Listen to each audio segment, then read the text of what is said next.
Hello, welcome to Tony's Bonsai. No, I've not got into firearms. I've been buying more trees. But first of all, let's get this open. I'll be honest, it's a lot bigger than I was expecting. I was quite surprised when it was delivered. Whoa! If only you could smell through the YouTube channel. This smells gorgeous. When you get these bare rootstock, the roots are a lot longer than you anticipate. I'm going to be putting these in the ground round at my parents' house, but I wanted to show you me opening them and just quickly taking a look at what I've got.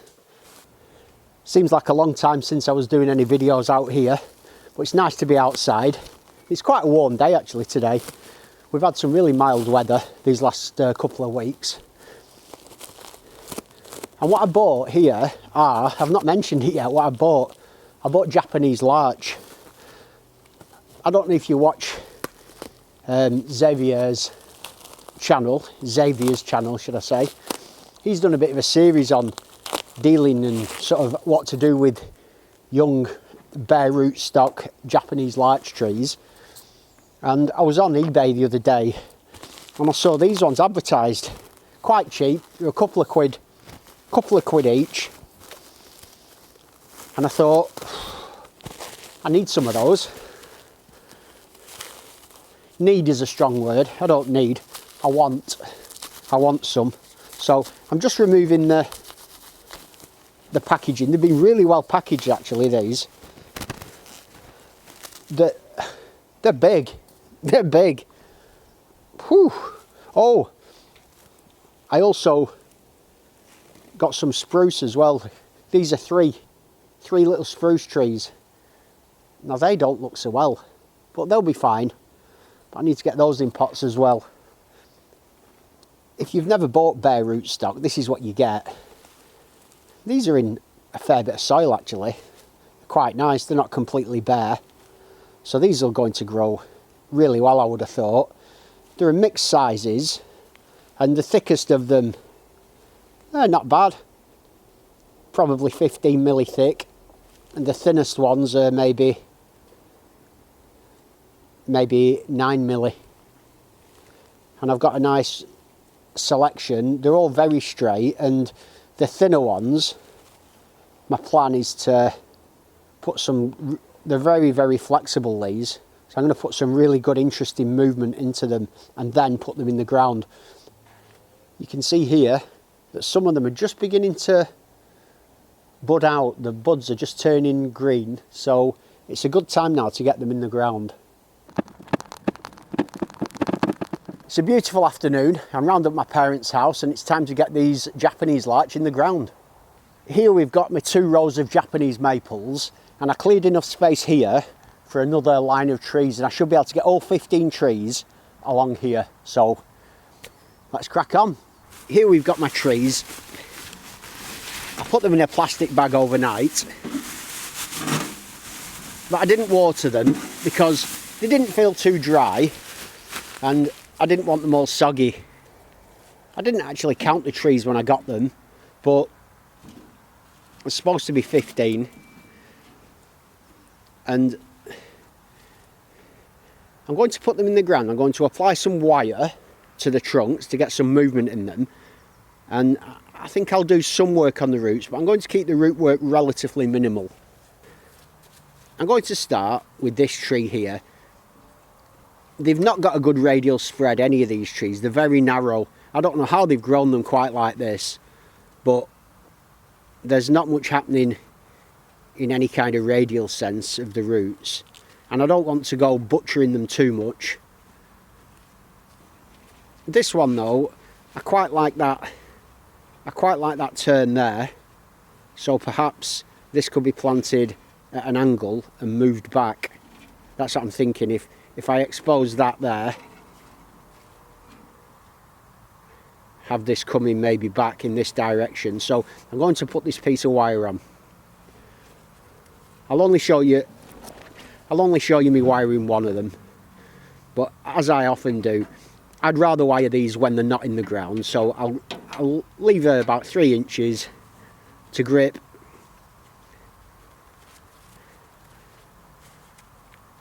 And then just work my way up with the wire, just avoiding the branches like this, pulling them round.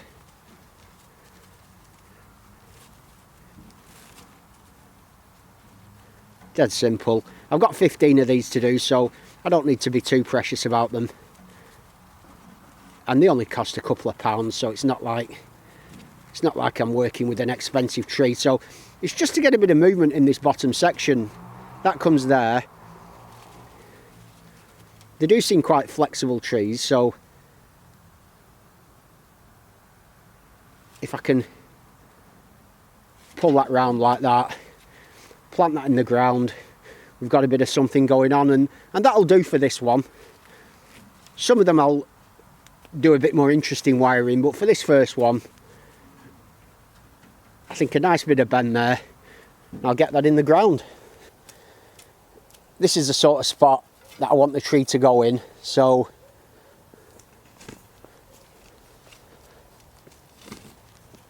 I'll just dig up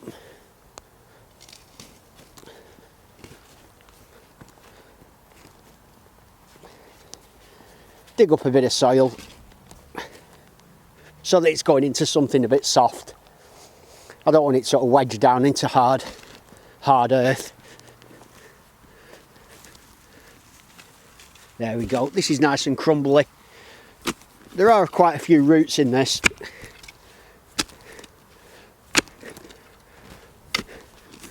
There we go. And all I do then is get the tree,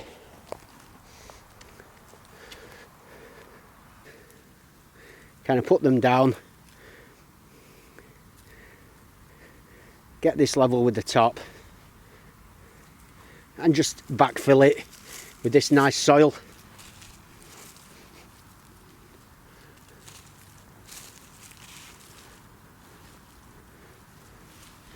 I like this kind of work. It's not like bonsai work really. It's a lot more rough and ready.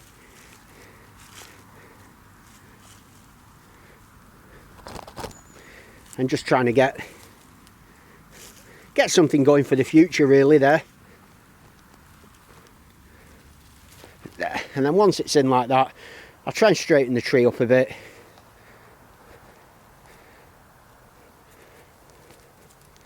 Press it down into position.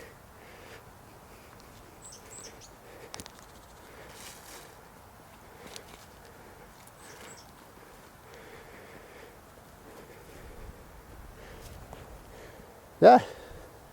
I didn't really anticipate the trees having such difficult roots. I thought they might be a bit more three-dimensional. They're very flat, but you've got to work with what you've got. This is quite a nice tree. It's got quite a thick base and some decent taper, and I've got a long piece of wire here. Because these trees they're thicker and bigger than I'd anticipated, I'm having to use thicker wire on them. What it does mean though is that I'm not going to have to wait as long for the trunks to thicken up. So fairly quickly I'm going to have some quite interesting trees. I've put quite a long piece of wire on this one, and this is one that I want to twist as I bend. So I'm going to try and get some movement low down again. I do want that low.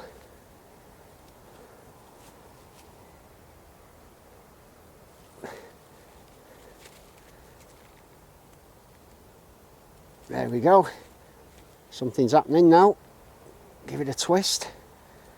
Twist it round.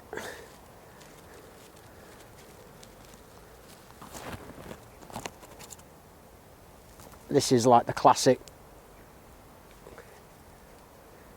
corkscrew kind of thing. Oh, look. I've gone way too far on that. You see what's happened? Oops. Having never really worked on Japanese lights, this is very much a learning experiment for me. And I now know, obviously, I can't push them this hard. I could untwist it, put it back in place. See, I can twist it together actually. that might form some interesting sort of kind of dead feature under there or something. However, I've just got a feeling that's going to die now up at the top. So this is a prime candidate for the chop. It's not in good shape all the way down, so this is going to be a really stumpy little tree. But who knows, that might work out really nice. You know, I don't want to grow all these trees the same. It's still going in the ground, and we'll see how that does.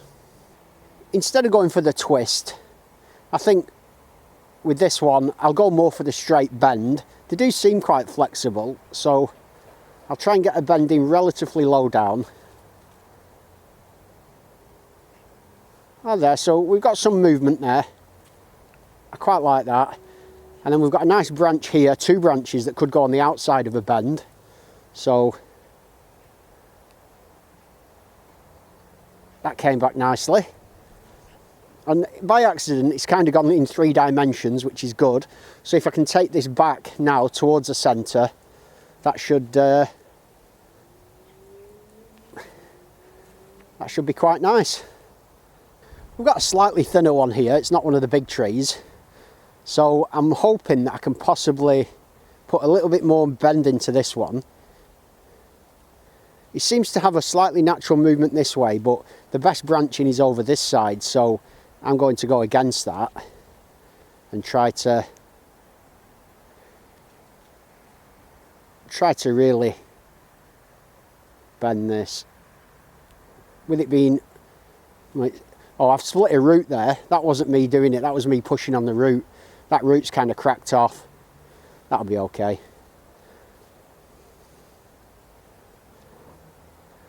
Yeah, they're only just being that little bit younger and thinner, they're far more flexible. This was more like the kind of size I was hoping for, or even a bit smaller. But, you know, you get what you're given with these things. Probably my inexperience of purchasing trees that are a bit bigger than I should have been. But there, we've got something going on there. As for this one, that's this root, I think I'll just cut that off.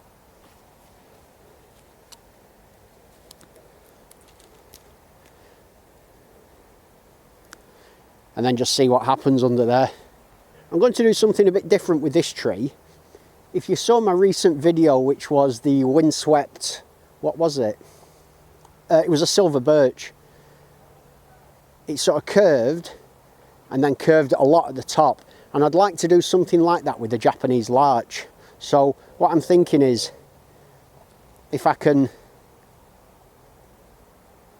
kind of keep that straight and just gradually the bend increasing as it goes up. So we'll start off just with a very gentle, then we'll go a bit more, and as I go up I'm pushing a bit further and a bit further and a bit further, so that hopefully the taper comes up and gives that sort of impression. Maybe a little more at the base. That was a bit stingy. Like that. This would be an ideal new leader coming up here. The only problem with that is if I plant that in the ground, the top's facing down. So what I think I'll do is I'll add that bend in, and then right at the end I'll try to turn this end up so that the top of it is facing the light. So I take that up like that, and then when I plant it, at least the tree's got a chance then, and it's not all just bending down. And then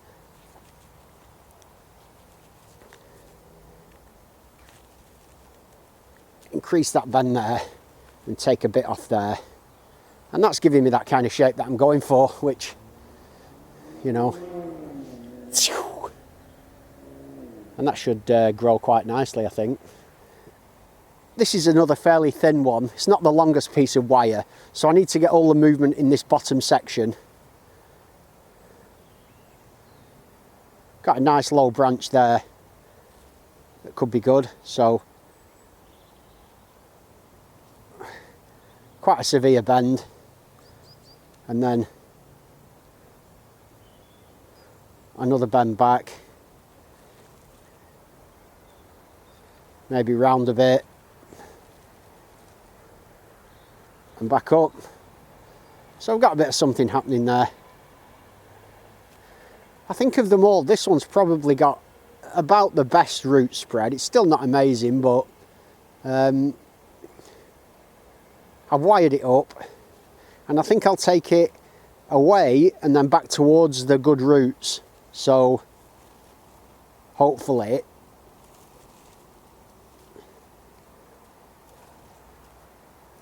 I'll take that away from the roots, because they could even be planted, this could be planted on a bit of an angle. I think I will do that.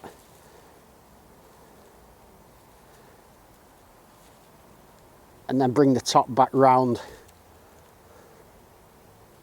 sort of more towards it like that.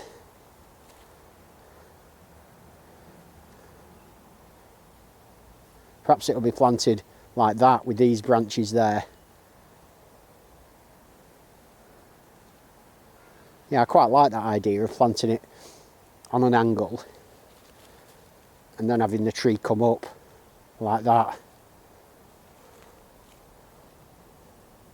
That could be quite cool. Yeah, looks good. I enjoy doing this kind of stuff. I think because I've wired it all the way up there, I may as well do a bit of extra wiring up at the top. It may not get used, but you never know. Seeing as I put the wire there. Oh, there we go. Snapped another, but that's okay. I'll just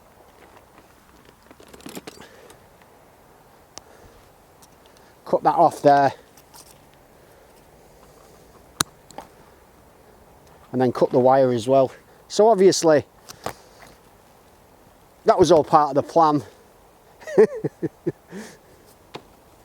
for this this one. Coming across, going up, and in fact a bit lower down here we've got a really strong branch coming up, so I suspect that will become the new apex of the tree, so I think I'll cut it back to that. That makes more sense.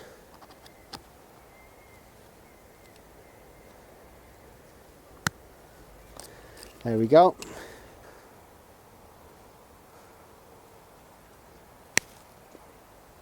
There, so I've cut off to that apex. We've got a nice strong growth coming up. It wasn't what I initially planned, but I think that's going to work well actually. I've got one here that's very, very straight all the way up. So I'm just putting that in the ground and doing nothing with it. I'll let that grow as a big formal upright. This one had a natural lean this way. Therefore, I suspect it's a good one for attempting a tighter bend at the bottom for a more windswept style. And it's not too thick. I'll apply a slight twist as I bend. Whoa. Yeah, that's going nicely. That is going very nicely there. I wonder if I can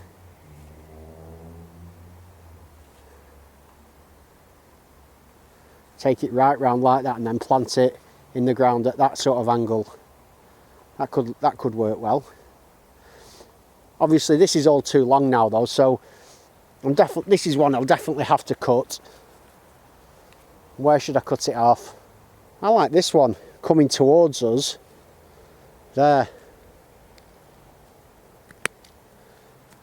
That could become a really interesting new leader. So, yeah, happy with that one. Because I really like that last windswept one, I'm going to do another So hopefully this goes just as well. Now this time we've got a really nice couple of really nice branches here and here.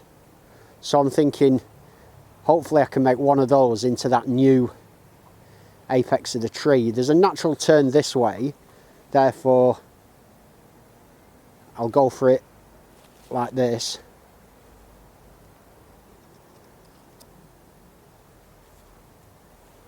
Like that. So we've got a couple of potential new leaders there, but the difference of this tree to the last one is I put a longer piece of wire on, which means that I can then rotate the tree back upwards, and I don't need to cut it off here as I did with the last one. I can plant it in the ground, and then this can be cut back in the future, and this will help this fatten up a lot quicker. Oh, that's a really nice tight bend there, that's great. I think I'll just cut this bottom one off there. There's no need for that, and there's no need for this branch either. They're both surplus. This one particularly at the bottom there, that's never going to be a player.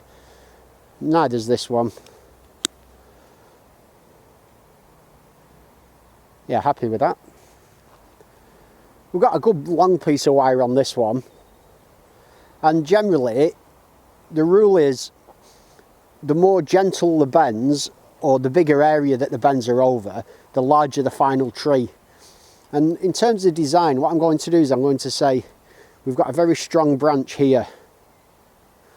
Now I don't want that to necessarily be the new leader, but I want that to be an important branch in the composition. So I want that to be nicely on the outside of a bend there. So I've done that first.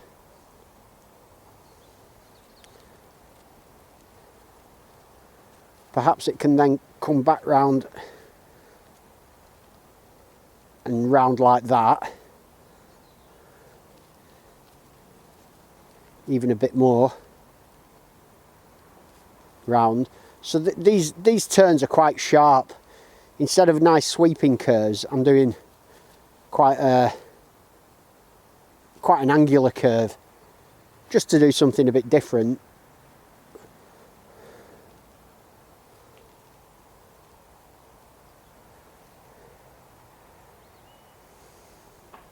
I mean, that could well end up being the new leader up there.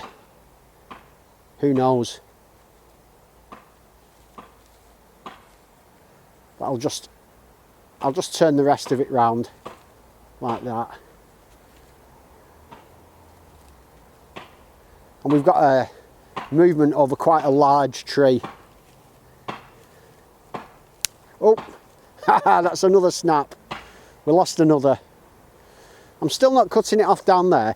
As an experiment, what I'm going to do is pull that back and just see if that heals up itself, just to see what happens.